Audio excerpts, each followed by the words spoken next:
ये कंपनीज के नाम है। इन कंपनीज के आईपीओ आए हैं। अभी ये रीसेंट आईपीओ की मैं बात कर रहा हूँ। मैं ये मान के चलता हूँ अगर आप हर आईपीओ में पैसा लगाते तो क्या होता।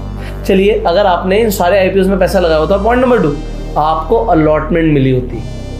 अलॉटमेंट मिलना बहुत इंपॉर्टेंट है। अलॉटमेंट कैसे मिलेगी उसके ऊपर हम इस वीडियो में बात करेंगे, बट अब यहाँ पर देखिए, अगर अलॉटमेंट मिली होती तो आपको यहाँ पे परसेंटेज चेंज है, मतलब अगर ये पॉजिटिव नंबर है मतलब आपको मुनाफा हुआ, नेगेटिव नंबर है मतलब नुकसान हुआ। एग्जाम्पल, हम इस कंपनी की बात करते हैं, 7% का मुनाफा हुआ, 19% का लॉस हुआ। 1% का मुनाफा हुआ लिस्टिंग गेन में, 37%, 26%, 17, 99, मतलब ऑलमोस्ट पैसा डबल हो गया।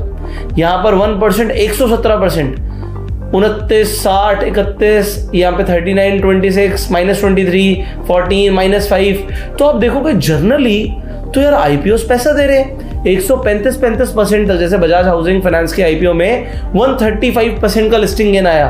तो अगर इतना तगड़ा रिटर्न आ रहा है तो आईपीओस में पैसा क्यों ना लगाया जाए। अब इंटरनेट पे बहुत सारे लोग बोलते हैं कि हर कंपनी जब भी आईपीओ लाएगी तो वो मैक्स वैल्यूएशन पे पैसा लेना चाहेगी।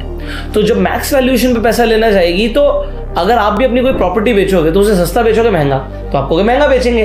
बट यहाँ पर महंगा बेचने के बावजूद भी लोगों को रिटर्न क्यों बन रहे हैं। कई लोग बोलते हैं आईपीओ में पैसा नहीं लगाना चाहिए, बट यहाँ तो उल्टा हो रहा है। अगर हम आईपीओ में पैसा लगाएंगे तो हमारे तो अच्छी रिटर्न बन रही है। बट पॉइंट यहाँ पर 2 हैं, आईपीओ में पैसा लगाना नहीं लगाना, और दूसरी चीज अलॉटमेंट कैसे मिलेगी। तो एक चीज क्लियर है, अगर देखो मार्केट बुलिश होती है, यहाँ पर रिटर्न इसलिए अच्छे आ रहे हैं क्योंकि मार्केट का ओवरऑल सेंटिमेंट पॉजिटिव है।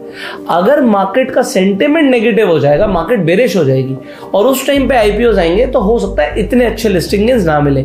ये आ गया पॉइंट नंबर 1। पॉइंट नंबर 2 है कि अगर हम आईपीओ में पैसा लगाएं तो अलॉटमेंट कैसे मिले, क्योंकि जो अच्छे आईपीओ होते हैं, एग्जांपल में बजाज का दे रहा था, तो जो बजाज हाउसिंग का आईपीओ था, अगर आपने इसमें पैसा लगाया होता तो हो सकता है आपको अलॉटमेंट ही ना मिली होती। तो आज हम बात करते हैं भाई ऐसी कौन सी ट्रिक्स होती हैं जिसके थ्रू आपके अलॉटमेंट के चांसेस बढ़ जाते हैं। तो पॉइंट यहाँ पर डिटेल में समझिएगा। देखो, पहली बात तो 2 तरीके के आईपीओ आते हैं। एक आता है एसएमई आईपीओ। एसएमई आईपीओ में लिस्टिंग के बहुत अच्छे चांसेस हैं आज की डेट में, क्योंकि मार्केट भी बुलिश है, लोगों को अच्छे लिस्टिंग मिल रहे हैं। Point number 1। पॉइंट नंबर 2, जो दूसरी कैटेगरी है वो होते हैं मेन बोर्ड आईपीओ। अब मेन बोर्ड आईपीओ में ज्यादा पैसा भी लिया जाता है। जैसे अभी हम देख रहे हैं Hyundai का आईपीओ आ रहा है। सो Hyundai का आईपीओ इतना बड़ा आईपीओ, इंडिया का सबसे बड़ा आईपीओ भाई, 27,800 करोड़ से ऊपर पैसा उठा रहे हैं मार्केट से। अब पॉइंट यहाँ पर यह है, इतना ज्यादा पैसा उठा रहे हैं तो यहाँ पर अलॉटमेंट के चांसेस ईजी हैं।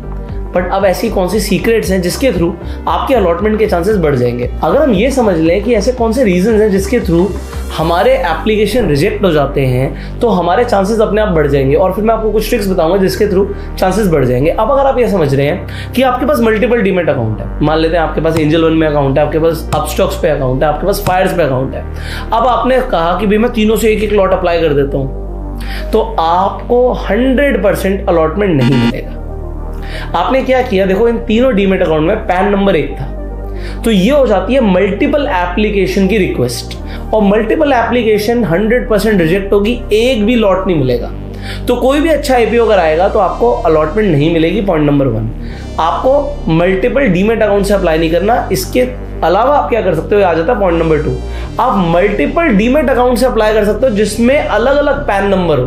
मतलब अगर आपके घर में 5 फैमिली मेंबर्स हैं तो 5 फैमिली मेंबर्स के नाम से आप डीमेट अकाउंट खुलवा सकते हैं और उसके थ्रू अप्लाई कर सकते हैं। कमाल की बात यह है कि अगर घर में कोई बच्चा है, माइनर है, 2 साल का बच्चा है, उसका पैन कार्ड बनवाओ, उसका डीमेट अकाउंट खुलवा लो।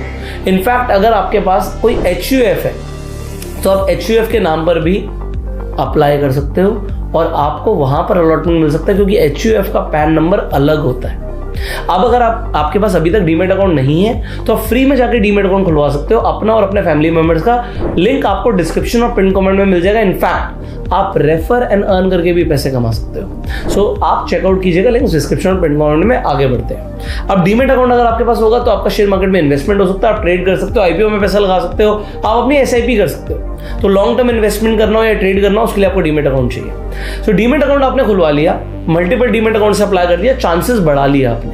अब चांसेस बढ़ाने के बावजूद भी लोग कुछ गलतियां कर देते हैं। मैं आपको बताता हूं क्या क्या गलतियां करते हैं। तीसरा पॉइंट है ये, आपके पास 3 दिन होते हैं जनरली आईपीओ में अप्लाई करने के लिए। लोग लास्ट डे का वेट करते हैं। लास्ट डे का वेट करना भी चाहिए, ऐसा कोई बुरा ही नहीं है लास्ट डे का वेट करने में, क्योंकि तब तक आपको यह पता लग जाता है आईपीओ कितने गुना सब्सक्राइब हुआ, क्योंकि यहां पर इससे first come first serve basis पे आईपीओ नहीं मिलता।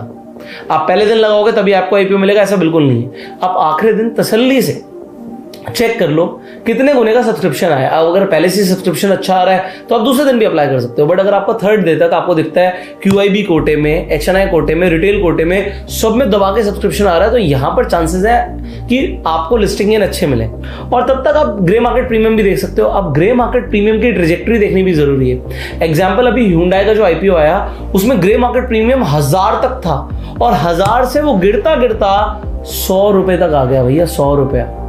तो आप देख रहे हो 90% यहाँ पे ग्रे मार्केट प्रीमियम गिर गया, जो कि अच्छा नहीं होता।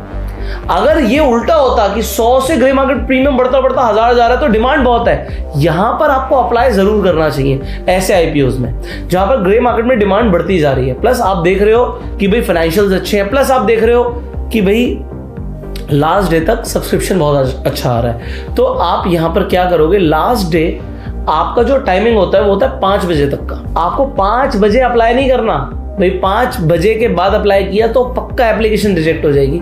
आप ना मार्केट टाइमिंग्स के अंदर ही अप्लाई कर दो। मतलब 3:30 तक मार्केट खुली है तो 3:30 के अंदर अंदर अगर आप अप्लाई कर दोगे तो चांसेस है आपको यहाँ पर सब्सक्रिप्शन मिल जाएगा।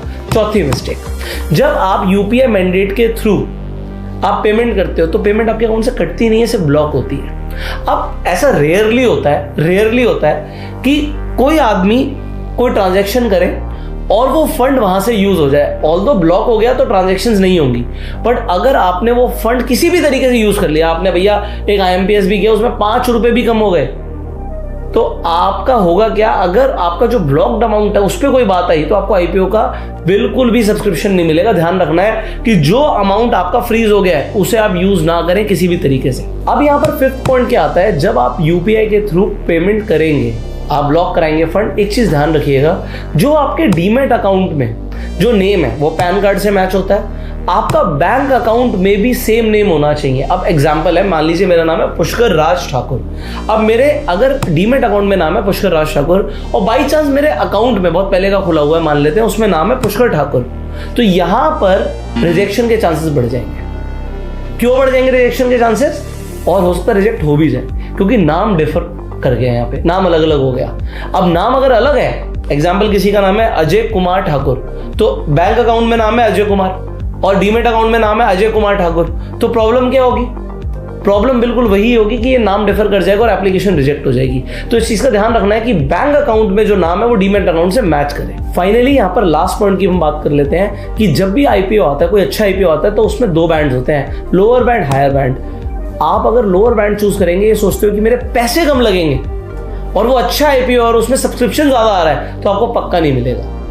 आपको हमेशा हायर बैंड, जो आपका कट ऑफ प्राइस है, आपको वही चूज करना है, ये आपको ध्यान रखना है। तो यहाँ पर मैंने आपको 6 पॉइंट्स बताए हैं जिसके थ्रू आपके IPO अलॉटमेंट के चांसेस बढ़ जाएंगे। और अगर आपको IPO के अलॉटमेंट मिलने लग गए और इस तरीके के रिटर्न्स बनने लग गए तो भाई बहुत अच्छी बात है। बट एक चीज ध्यान रखिएगा, जो स्टार्टिंग में बताई थी, मार्केट सेंटिमेंट जरूर देखिएगा। अगर मार्केट ओवरऑल बुलिश है तो चांसेस है पैसा बनने की।